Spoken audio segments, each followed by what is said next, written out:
Today we have someone who is very passionate about what she does. She is specialized in addiction recovery.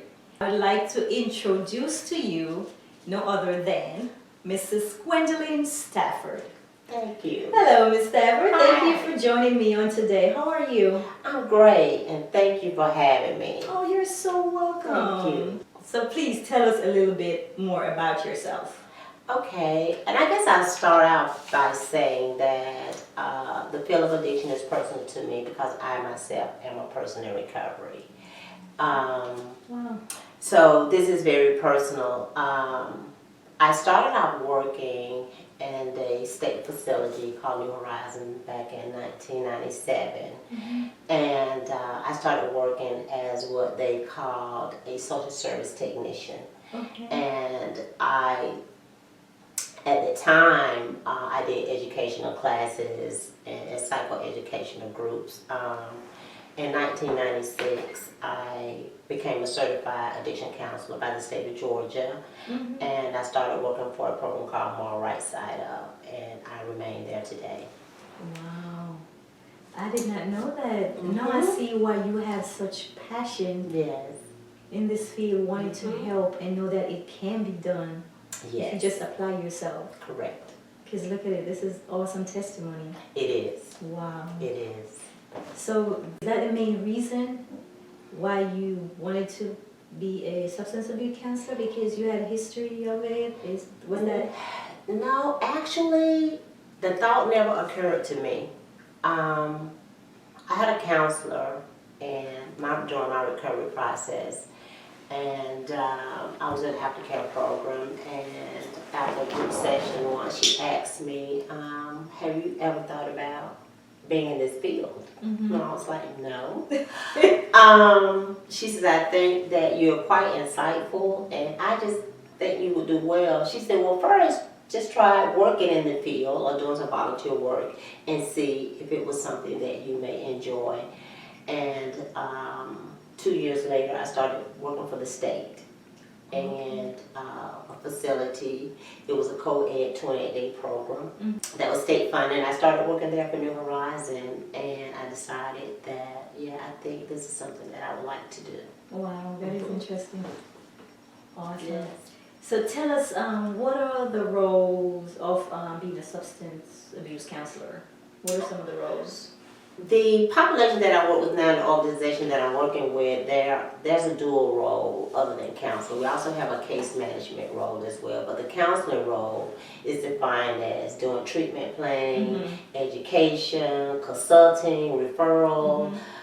Sometimes we meet clients that after we complete an intake, we later find out that their needs may go beyond our scope of service. And then there's a referral. After the women successfully complete the program, there are referrals that need to be put in place, such as for housing or transitional housing and things of that nature. So, consulting, the case management piece, because some of the clients are mandated, they have probation, we have to do monthly reporting, progress reports, consulting with other professionals that may have co-occurring disorders. We may have to consult with the psychiatrist or outside therapist as well. For the other disorder, some clients have defects involvement. We go to court, we advocate for the clients, we report their progress and also their lack of progress in treatment. Wow. As they're trying to reunite with their families, and that's what I love about working with addiction, because you reunite the family, everybody's involved, even the children. Yes. That is so true. Wow, so there's so many things and so many parts, so many roles, like defects, involvement. Oh wow, that's a lot. It's a lot. So on that note, I know substance abuse counseling can be rewarding, but also stressful. Yes. How do you balance? It's very important. Preventing burnout is about taking care of yourself. Learning how to take care of yourself. Taking care of my emotional needs as well as my physical needs. Right. Taking my leaves. Okay, that's right. Taking vacation. Hello. Practicing stress management. Knowing your limitation. Of course, time management is of the essence. Exactly. Utilizing your time management skills, organizational skills, setting boundaries with the clients, taking my lunch breaks, and taking my me time, just taking care of myself. And also remembering that, as individuals, especially as women, we're nurturers, so we wear many hats. That's That right. is very important that I learn to process my emotions and take care of my emotional needs. Exercise, try to eat healthy, and get good sleep. So those are the things that are important in preventing burnout. Okay, those are some very good tips. For those of you who are workaholics, it's time to take some time out, take some vacation. Yes. That's why they give you vacation time. Utilize it, right? Correct. Okay. As a counselor, I know you encounter inconsistent behavior from clients. How do you build trust? Establishing rapport with the client begins with the initial contact with the client. It is very important to be empathetic, not judgmental, to be genuine. Effective communication, like paraphrasing or reframing to ensure that you understand what it is that they're trying to tell you. Body language to make sure that I watch my tone and facial expressions, because you don't want to appear to be shocked at some of the information that you may get, and empathize with the client and realize that some of the information that they're providing is very shameful, it's embarrassing, and it's uncomfortable for them to have to give you all of this, and to be patient. Meeting the client where they're at is a part of that process with establishing a rapport. Sometimes clients come in and they may make irrational statements in the beginning of that process. For an example, I had a client come in and say, I want to stop using cocaine, but I want to continue to strip. Okay. And so I had to meet her. Are you serious? I'm serious. Oh my gosh. I had to meet her where she was. I couldn't say, oh, that's bizarre. You can't do that. How dare you? I had to say, okay, I understand that you depended on the money that you were making from stripping, and but you no longer want to use. Of course, later on, what we're going to do is explore that irrational thought pattern. Okay. I'm sorry, that is too funny. But for her, it was a realistic goal coming into treatment. Right, exactly. And hopefully, what we will do is challenge that irrational thinking to see if there's any evidence to support that you will be able to even do that. Right. But I wouldn't do it in the initial contact session. I would say, okay. Wow. And that's amazing. Their mindset, because she already planned it. That's what she wants to do. Correct. Oh, maybe that's all she's ever done. She may have never worked. That's all she knows. That's all she knows.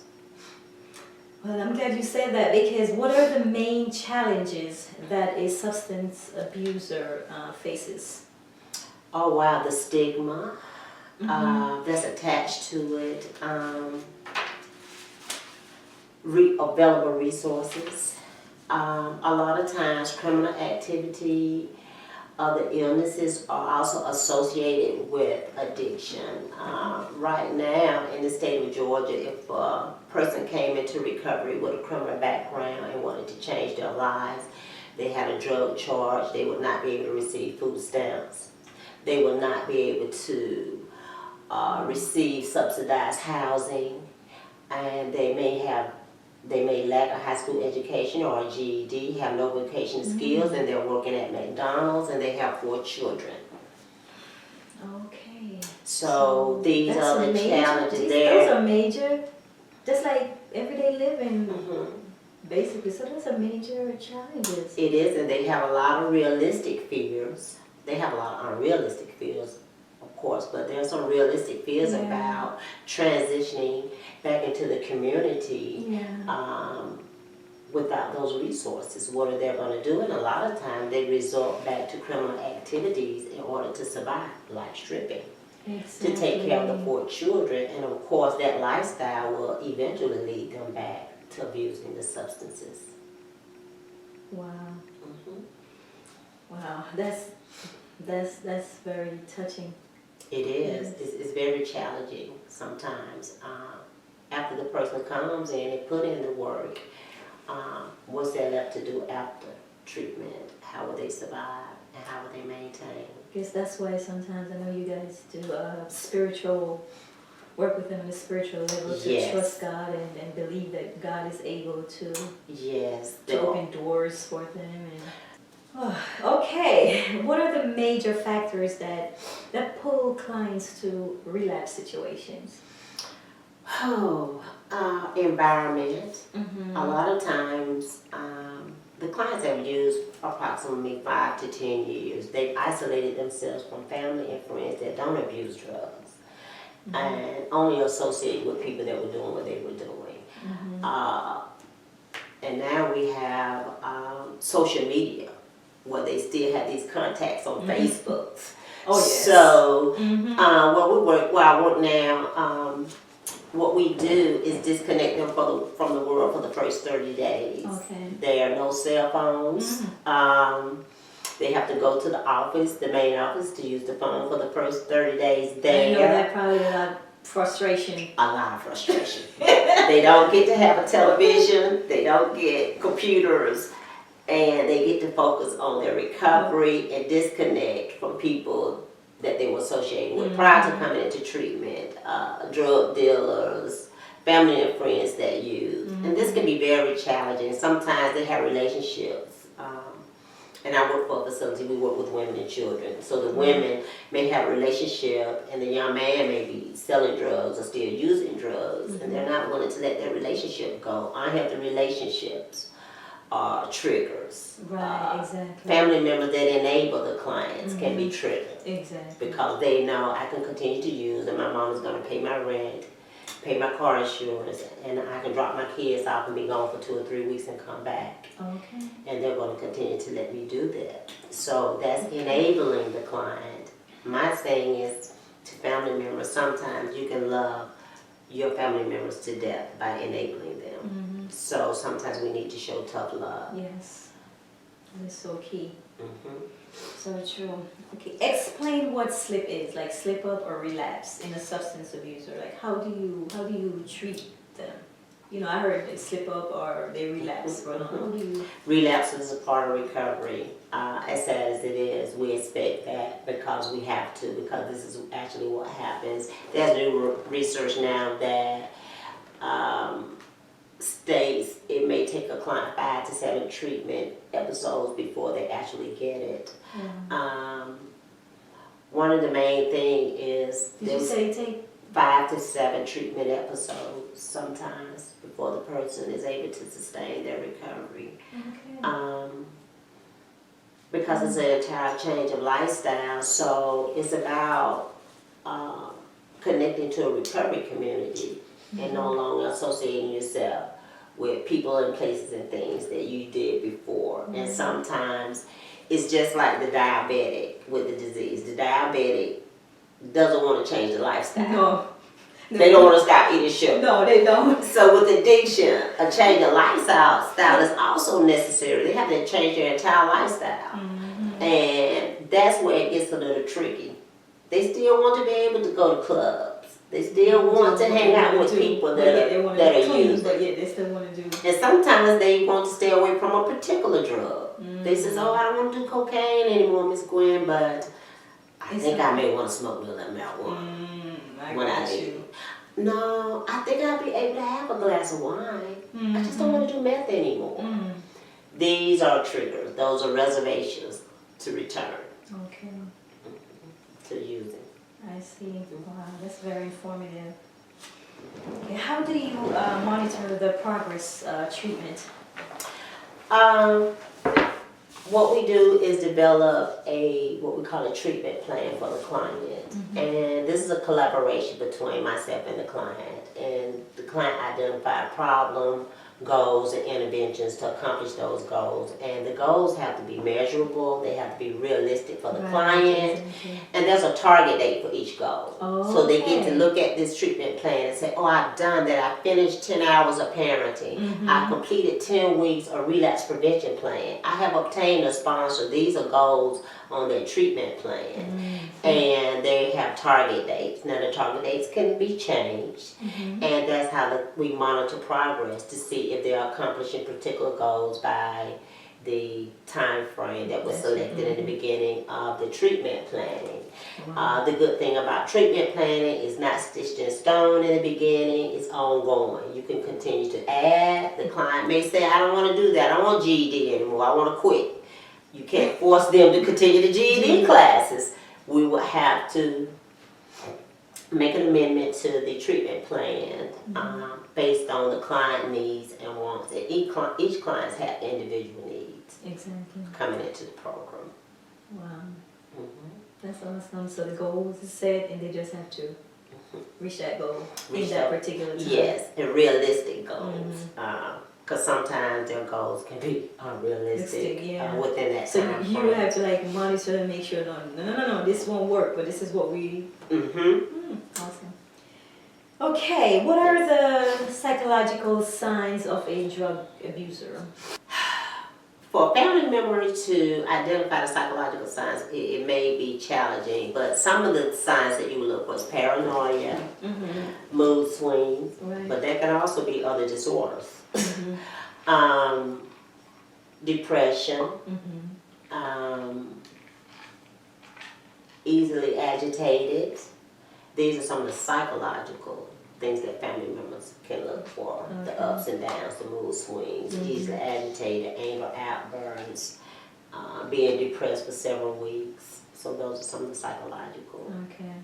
And what are some of the common signs, symptoms of the drug abuse? Behaviorally would look, not paying bills, legal problems, not being responsible and accountable. Even if they have children, you'll notice a habit of them dropping the children off, not returning on time. Looking at their daily hygiene, they may look disheveled from time to time. Not taking care of themselves.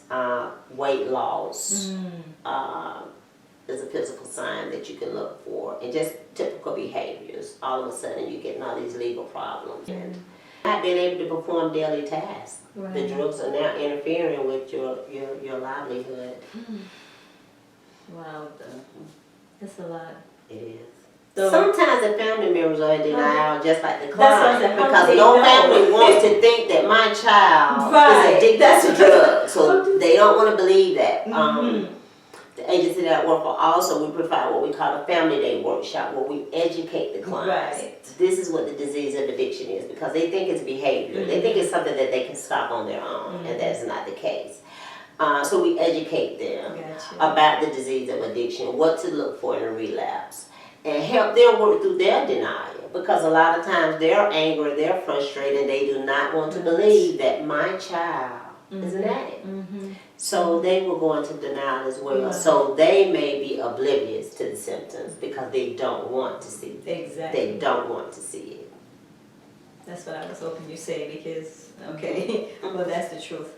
Okay, so let's talk a little bit about the different types of drugs. Okay. You know, I read an article from Substance Abuse Mental Health Services Administration, and they're saying in 2015 there are millions of people aged 12 and older are substance abusers. That is correct. There's approximately 23 million people that are in recovery. There's an additional 24 million people that are active using. Did you say 23 million? Approximately 23 million people that are recovering and no longer using drugs and alcohol. This is why I think that people need to be educated in this, because a lot of people don't know how serious this is. It is. It's very serious. It's a lot. Wow, you're blowing my mind right now. I know it says million, but I didn't know it was almost 23. And that's an addition of 24 million, as you said earlier. And that's from SAMHSA. That states that 24 million people that are actually abusing substances and have some form of addiction to a substance. Ooh. You get me all emotional right now. But and it also says that marijuana is one of the most used drugs. Marijuana is a gateway drug. What we mean by a gateway drug, most people start out with the marijuana, but it opens the door to other drugs. Right, exactly. A lot of times it's very challenging and difficult to treat a person addicted to marijuana because it is definitely an addiction. It's an addictive substance. And the clients like to say, Miss Gwen, it's an herb. Right. God made it for us. I said, well, God made poison ivy, but it's an herb. I know a lot of people uses that as an excuse. Yeah. Like it's just nothing. It's just a little high. You know? Right. It's a buzz. And it's very challenging. Their denial is very challenging because you don't see people dying of overdose from marijuana. Exactly. You don't see a lot of death rates with marijuana use. But what you do see is a large rate of incarceration. Marijuana also affects brain chemicals that are responsible for our motivation, for us wanting to continue our education, to have ambitions and desires. Smoking marijuana affects that long-term use of marijuana. Most high school dropouts that drop out from the age of 15 to 16 drop out of high school once they begin smoking marijuana. They lack the motivation to continue with their education, to get a job. So if you had to break it down, short-term effects of marijuana would be? Lack of motivation. Okay. Immediately, and I want to say in most cases, and it's not always the fact in all cases, but in most cases, the very first thing is the lack of motivation. Just not motivated, apathetic, lack of interest in their own life. You know, I don't want to go to school anymore. What do you want to do? I don't know. Nothing. Yeah. And you'll see them just wanting to sit on the sofa and play video games all day, watch videos all day. Couch potatoes. Yes, and just no interest at all. No interest no longer in their life, no ambition, just pathetic in regards to their own lives. That is so sad. So marijuana users, you do have, it will affect you. It is definitely addictive because what we see is that I ask most clients, well, if you could stop, you were on probation and you knew that you had to meet with the probation officer 30 days from now. That's true. That's a good analogy. That is true. So tell me, what was it that made you use and risk your freedom, risk incarceration, risk a warrant for your arrest? What was so powerful about this herb? That's good. That you put all that at risk. I also would ask them, for an example, if you were pregnant, I asked them, do you believe in abusing substances during a pregnancy? No, that is not my belief system. I said, what was so powerful about marijuana that made you go against your own value system? If it's just a little it's just an herb. That's interesting. You now have defects involvement because you smoked marijuana with your child. Your child was born reverse psychology. You did that reverse psychology. Wow, that is. And that's challenging. Yes, challenging their irrational thought patterns with evidence. With evidence. That's the key. You have to have evidence. Oh my God, that's amazing. Okay, tell us a little bit more about stimulants, because a lot of people don't know. They don't know the difference. Okay.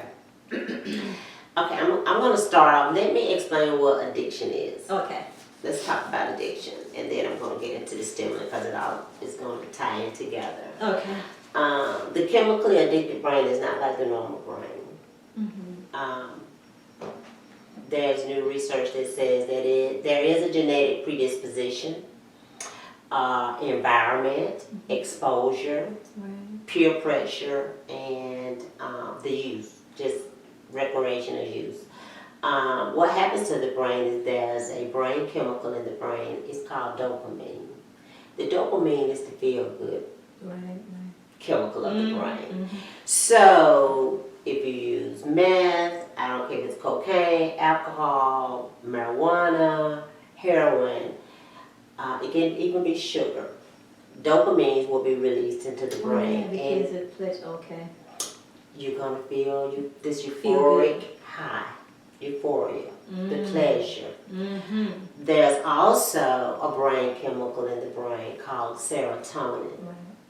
Serotonins are responsible for satiation, to say, oh, that was good, but now I'm satisfied. And also responsible for our rational thinking patterns. So when a person uses cocaine, the chemically addicted person, let's say two people walk into a bar. Right. The normal brain goes to the bar and says, I'll have a glass of beer. The chemically addicted person says, I have a glass of beer as well. The normal person would drink the beer.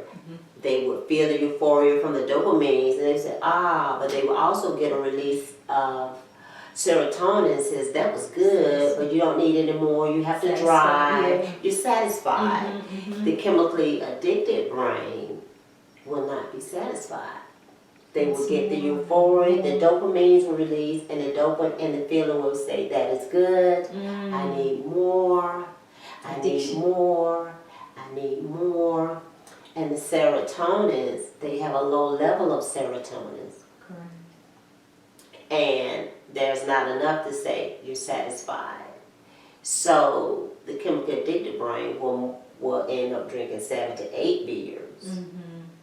And the normal person is able to drink one and leave. And that's what happens, and the brain begins to use excessive dopamines because they want to reenact that high over and over and over again. And then compulsive behavior kicks in. Obsessive and compulsive behavior is accompanied by that. Wow, but let's talk about the stimulants. The stimulants, what happened with stimulants? The stimulants are cocaine, methamphetamine, speed, which we'll call uppers, because they stimulate the central nervous system. When I say stimulate, it speeds everything up. It speeds your heart rate, your breathing, your blood pressure. Everything is increased. It gives the users a false sense of self-esteem and ego. And confidence, but it's a false sense. And of course accompanied by the high. And in past 5 years, we start receiving a high population of young women addicted to methamphetamine. Methamphetamine is quite addictive. Now crack cocaine has been one of the most addictive drugs there are because the body can metabolize it really quick and dispense of it. So the faster the body breaks it down and dispense of it, the high leads with that. So the person needs more. And needs more for the desired effect. Methamphetamine can cause severe brain damage because of the chemicals that are required with making it, and also it stays on the brain for a very long time. So we have brain cells that regenerate. They die off, and new brain cells take their place. But in this case, the chemical stays on the brain for such a length of time that it's still there waiting for the new brain cells that are regenerated and kills them off also. Interesting. So some of the long-term effects could affect their cognitive functioning. Wow. Detrimental. How about opiates, like painkillers? Can you give us more insight on that? Because I know a lot of people right now, I heard a lot of people on prescription drugs, it's just overwhelming. So it is. Also the past 5 years we saw, I'm just speaking from the facility where I work, young women coming in, younger, on opiates. Not necessarily they take the pain medication, but from what the clients tell us, that those pills in Georgia are very expensive and hard to come by. So they start to use intravenously. Are you serious? And also started to use heroin. Heroin is on the rise again, and also started to use it by way of the needle, which is a predisposition for other diseases such as hepatitis C, HIV. What is excessive drinking? Okay, let me give you an example. Okay.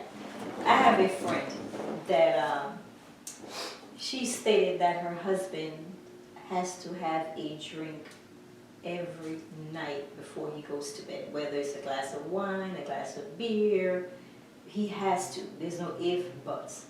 Does this would you put him in the category of being alcoholic, excessive drinking? How would that? The way that it's characterized as a tool that we utilize, and it's called the Diagnostic Statistical Manual for Mental Health Disorders, the DSM, and we have a 5th edition now, which is the DSM-5. Now, it's going to characterize addiction based on use, abuse, and dependency. And abuse is continuing to use despite negative consequences. Okay. Dependency is when the person has become physically dependent upon the drug. There's a withdrawal if they attempt to stop. They should be detoxed because withdrawals can be fatal. Right. They're very serious. The organs have become dependent upon the substance as well with alcohol. They may continue to use despite being diagnosed with cirrhosis. A lot of health issues with. A lot of health issues, and they continue to use. This is dependency. Right. Abuse is continue to use. They got a DUI. They continue to drink and drive. Legal problems, starting to have problems at work, hangovers, sick, having to call out of work. These are negative consequences. They will actually have to have, the only way you could diagnose a person is giving them a drug assessment or a psychiatric evaluation. So you can't just judge if they have a glass of wine at night and say that he's an alcoholic, because he may be able to function and he may be able to have one glass and he doesn't need anymore. Right. So he's not getting a DUI, it's not interfering with his daily tasks, his functions, his work, he still interacts with his family, he has a social life. So it's not affecting him medically or financially or legally, socially or spiritually. Then it's not a problem. Okay. Some people can have a glass of wine at night. It's not a problem. So that makes sense now. yeah, Okay. doesn't make him an alcoholic. Right. Okay. Here, he's not an alcoholic. Unless there's some other things going on. Right. Other than that one glass at night. So Okay. yeah. Oh my God, this is so awesome. Oh, Gwen, this is so informative, and you're so thank you. knowledgeable Thank in you. this field. I thank you so much for sharing this with us. I really do. So let's switch a little bit. If Okay. you had to describe yourself in 3 words, what would those words be? Wow. Outspoken. Yes, yes, she is. Determined. And compassionate. Yes, I think those fit you perfectly.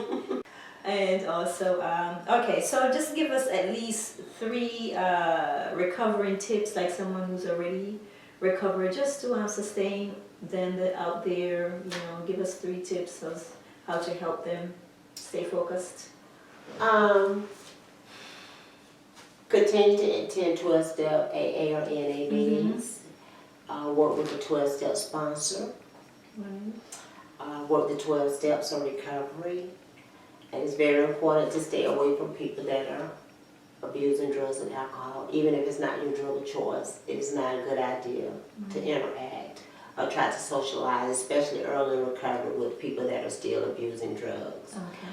Even if they're family members. You've got to set some type of boundaries. Those are good. Good. Alrighty then. So I know a lot of people thinking about a career in counseling, substance abuse counseling. Could you give the viewers some advice as how to go about it? Don't give up on yourself. And at the same time that you're studying to be a counselor, find out who you are. Because you want to know what population you can and you cannot work with. Because there are different types of treatment settings. We also have core issues. We have to address whatever those core issues are. If we have abandonment issues, and my father was an alcoholic, I don't want to be looking across at the client thinking of my father. So find out what our issues are, and just take care of yourself, stay dedicated, stay committed, and it is a very rewarding career. If you love what you do, you never work a day of your life. Amen. Amen. And it also has a little compassion that goes along with it. It That's is. just like the icing on the cake. It is. Okay, Gwen, is there anything else you'd like to add that we didn't discuss with the viewers? Anything at all you'd like to share? I guess for family members and anyone that may be suffering from the disease of addiction, there's no shame in getting help. Please reach out. Call United Way 211 to find local listings for treatment facilities. For loved ones, do not enable. Encourage your loved one to seek help, professional help, because you won't be able to do it alone. And that's it. And that's just awesome. I'm so happy and I'm so grateful on today for having this wonderful woman, Miss Gwen, with me. She's just dynamic. I love being around her. Her spirit, she's always uplifting. She's encouraging, and I'm so blessed to have her here with me on today. Thank you so very much Thank for you, coming Colin. by. Oh, you're so And welcome. you're doing a good job. Oh, thank you. And you're going to come back and see me sometime. You know I will. All right, you heard that.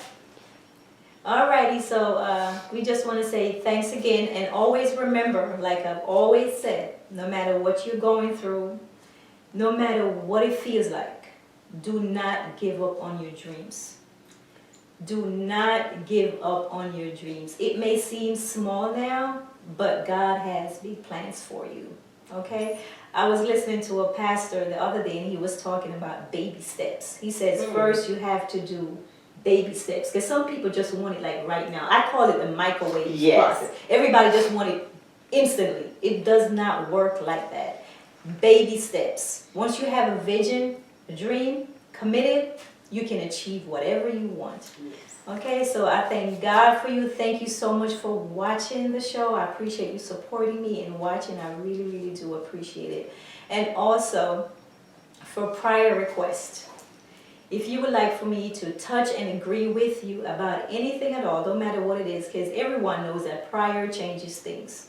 So just email me. My email is carlene@vibewithcarlene.com, and I will definitely give you a call back, okay? And once again, hear what I say, don't give up. Matthew 6:33 says, seek ye first the kingdom of God and his righteousness, and all things shall be added unto you. Once again, thank you, and thank you to my lovely guest, Miss Gwen. Thank you. And have a great day. I'll see you next week. Take care. Bye-bye. Bye-bye.